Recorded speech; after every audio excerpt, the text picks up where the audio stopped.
Oh, all right. So, I just got laid off. I was working for Korean Air for a year. If you guys didn't know, I was commuting a total of 8 hours a day from Stockton to SFO. Time was very limited for me in order to make that commute possible. Just making it possible to make it on work on time every day. 5 days in a week, full-time hours, 5 months straight. Can you imagine? Like, just, do you know anybody that's done that? Well, now you do. I've done it. That's crazy to say. And that's nothing to be proud of, alright, guys? Middle of 2019, before I started this job, I lost 15 pounds. And then I gained it all back. Right? Being sleep deprived does a whole lot to your body. Right? Lowers your metabolism, lowers your body's ability to lose weight. Okay, speaking of which, let me just take a little tea break. You guys don't see that. There we go. I believe in myself, like Kanye believes in Kanye. That commute, the hardest thing I've done to myself thus far. Harder than things I've gone through in college, high school, elementary school. It's just anything. It's the hardest thing I've ever experienced in my life. All right? Was doing that commute for 5 months straight. There were some days where I had to work overtime, and so I'd get home even later. Again, it's like I had a schedule according to the bus and the BART, back and forth. And if I did OT, I'd miss the first bus or BART, whatever that I needed to take to get home earlier, and it would cause me to get home hella late. Many times there were days that I'd only get 2 hours of sleep. I was averaging 4 hours of sleep. The only reason why it's 4 hours or even a little higher than that was because on my days off, I'd catch up on sleep. I get about 10 to 12 hours of sleep. And, oversleeping like that is still bad for your health. You need to recommend 7 to 7.5 hours for an adult. The only free time I had was doing my commute, bus and BART ride, 2 hours each, on my phone or reading on my Kindle a book. I read a lot of books actually because of this. The reason why I did it was because I hate quitting. I hate giving up. I have like a very, I guess you could say, stubborn in a way, or strong willpower, whatever you want to say. I hate the feeling of giving up and quitting. So I was like, okay, if life, puts me in these situations, I have to try to just keep going. And I'm like that still for a lot of things. Even now, as I'm laid off, I'm very hopeful. And I feel like in these moments, I just have to keep going, right? There was also things that, when I was going through this commute, I did not complain a single bit. I didn't say to my coworkers, oh, I'm only getting 4 hours of sleep. And I'm like using it like a handicap in a way. I did not ever want to do that. Of course, there were times where I thought about quitting multiple times, right? A lot of stress built up. Stress from, if I'm going to make my commute on time. Stress from the job itself. Stress from so many other factors, right? And not only that, on top of that, I was sleep deprived and my body was just really feeling it. Again, I was gaining my weight, hard to lose my weight, even though I was getting a lot of cardio, walking so many steps, it was still not enough. Again, when you sleep deprived, your body still does not lose weight normally. And I would not recommend this to anyone. I did it because it's just in my head, it's just who I am. I wanted to prove something. I wanted to make a statement. Not many people actually know, but there were times where if I did overtime instead of getting that 2 hours of sleep and trying to get as much sleep as I can, which was 6 hours, again, still short from the recommended amount of sleep that you need as an adult, just to get 6 hours of sleep. If I came home late, I'd go home, eat dinner, shower, then my dad would immediately drive me back to SFO, and during that drive back, about 2 hours, I would sleep in the car, sleep in the parking lot, in the car, get changed in the bathroom, clock into work. It came to a point where, when I had to do that more than once, twice, 3 times, I finally said, I'm tired of being tired. And I was crucially thinking about quitting. Fortunately, again, on January, I was able to get this room affordable for me. Perfect location. And when I think about it, I would have quit a lot sooner if somebody just set me straight. A very close person in my life, means so much to me. We finally caught up with each other's lives after being busy during that time frame. She told me, knowing the type of person I am, right? I hate quitting. I hate giving up. I hate that because I feel like I'm a failure. I failed myself, okay? If I do that, right? I'm not afraid to make mistakes. It's the moment that I quit that I feel like I failed. The mistakes don't make me fail. It's the moment I give up. That's me personally, right? It's just, something that is in my character. It wasn't until we caught up and she said these words to me that I'll never forget. And she told me, don't ever think about taking care of yourself as giving up. And I did not look at it that way at all during that time frame of my commute, of course. I never saw it that way. To take care of yourself. That knowing, again, how much meaning that those words have. If I heard that a lot sooner, I probably would have. Then, let's fast forward. Let's go to March 30th. The beginning of the rise of COVID-19. Alright, this is a doozy. So, March 30th, I lost my sense of smell and taste. Out of all the things that's gone through during this pandemic, in quarantine and all, that's the single most hardest thing I'm going through right now. And I do not have any answers for that. Going to the beginning, March 30th, it was the end of my night shift, and I was just chilling. I was actually on a Discord call with one of my good friends, and I was eating one of my favorite guilty pleasures, sour gummy bears, Haribo sour gummy bears. So I was eating sour gummy bears, and I noticed, oh whoa, I was like, dude, I can't taste this anymore. It's not sour. It tastes like nothing. I'm eating some more, and I'm like, yo. And I knew other countries have acknowledged that a sudden loss of smell and taste is a COVID symptom. A virus can go into, doesn't even have to be COVID-19. It could be another virus. Goes into your nerves, attacks your nerves or whatever, it damages them. And there's no time frame, finding out when they will heal. So I was freaking out. I was like, oh my gosh. I sprayed Febreze, took a good whiff, nothing. I had lemonade in my fridge, drank that, it was water. It was like water.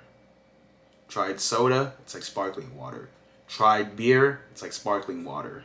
Tried wine or whiskey, I had some Japanese whiskey back at home. Took a good glass of it, drank it, goes down like water, and I just feel the burn afterwards in my throat. Some things that used to make my nose really sensitive and sneeze, like cilantro, preparing that, gets stained in your hands. I can take a whiff of that, nothing happens.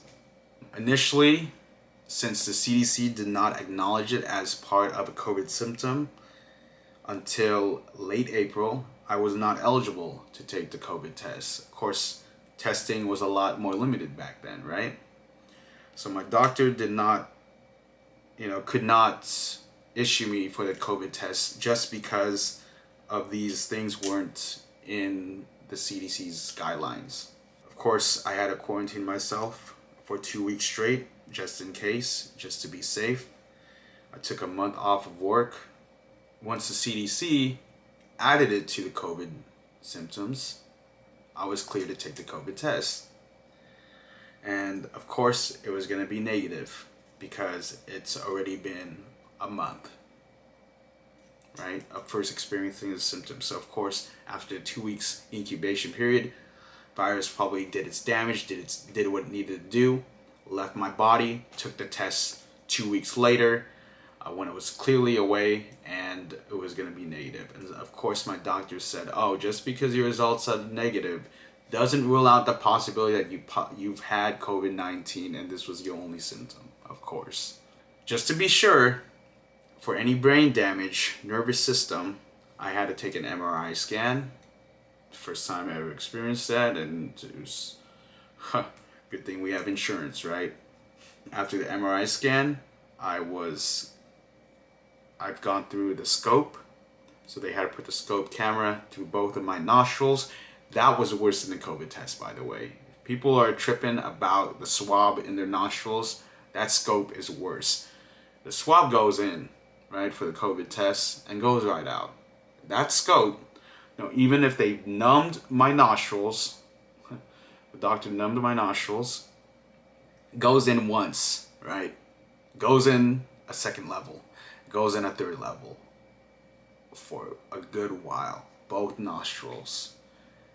My eyes were just completely waterfalled. 2 weeks into this, actually, I was beginning to go crazy. I almost lost. I was completely shattered, And I know a lot of people that, I talked to about this, they would say, "Wow, I cannot imagine, losing my sense of smell and taste." They'd go crazy. They'd lose it. They'd be so down. They're so surprised that I'm taking it well, right? But again, like I said, after 2 weeks, that was my spirit was completely gone. And I just had to talk to some people, of course, about it. And it helped a lot. And now I'm going, actually I think this is the 22nd week, September 1st. Yeah, it's already been 22 weeks, no taste and no smell. I'm going strong mentally because I'm the type of person to always look at silver linings of any situation, no matter what.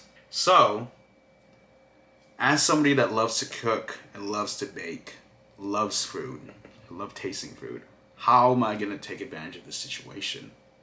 Well, I can start by still cooking, still baking.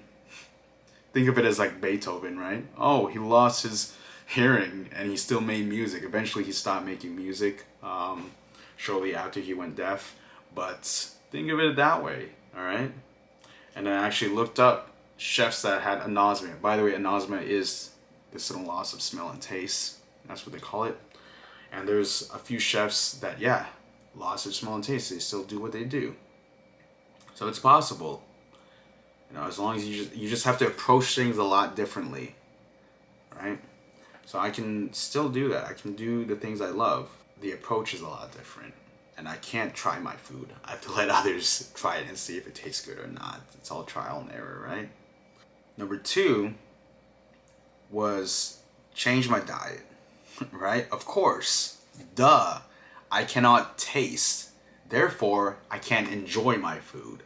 Flavor, makes you, of course you're going to have to, you have the tendency to overeat because something tastes good, right? Instead of eating 2 slices of pizza, you're going to eat 6. You're already full and you're still going to eat because it tastes good and it rewards your brain.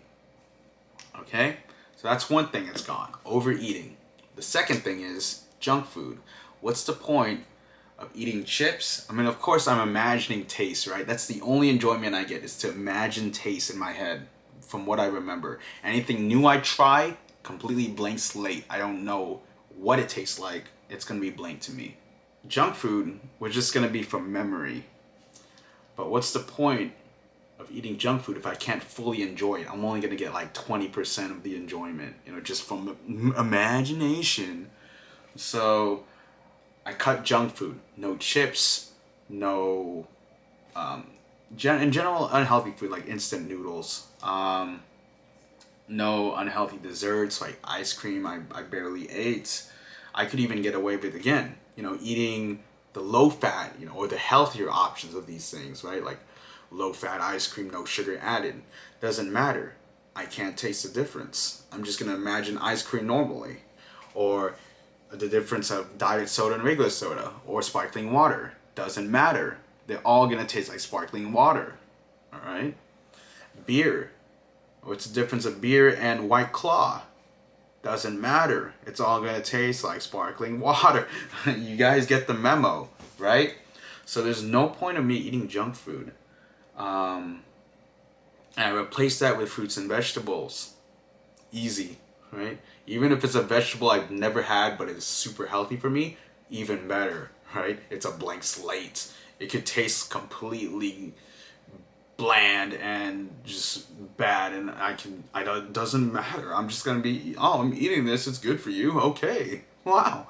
So because of this, I lost a total of 22 pounds within the time frame of 22 weeks, maybe even less, because I in the beginning of my loss of smell and taste, hoping it was gonna come back soon and all, I was still eating normal foods as I normally had in my diet. Just imagining how they taste. Oh, if it comes back, I'm gonna taste it, right? But now it's like it changes the way I eat. I don't season my food as much as I would personally, because I'm the one eating it. Of course, I'm gonna season my food adequately, perfectly, or whatever, the way I know to season food and such, if I'm making it for other people, right? Of course. But for me personally, there's no reason to, right? There's no reason to put all these additional toppings, eat a salad with dressing. No reason to. A lot of things are cut out. It makes it a lot easier because, I do not enjoy flavor anymore, right? It's gone. I can't even smell food. You guys remember, like, the smell of Cinnabon. One of the greatest smells. When you walk into a mall and there's a Cinnabon, whew, you're just drawn to that smell. And Cinnabon is one of the greatest things. One of my favorite foods of all time, no matter how unhealthy that is. That smell, oof. But now I can't enjoy Cinnabon. I just have to imagine it if I were to eat it. What's the difference of restaurant quality sushi and store-bought grocery store sushi? There's no difference to me. I'm just gonna imagine just sushi, right? And again, the silver lining was this, and I lost 22 pounds. That's a good summary of what I'm going through this past year. And now what do I do going forward? Do the things that are in my element, in my realm. Go back and explore my passions and dive into them. Invested in this Sony ZV-1 camera for taking vlogs, better videography, also photography. It takes great still shots.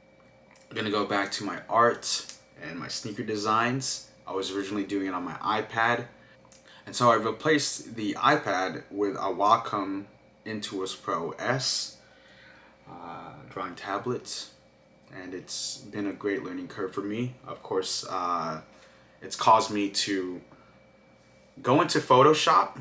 So not only can I use it for Photoshop for my art stuff, my sneaker designs, but I can also use it for better efficiency for Photoshop in post-editing photos, right? Oh, the one thing I also forgot, I can also use it for product design, since that's the career I want to get into, is user experience product design or front-end engineer, software engineering.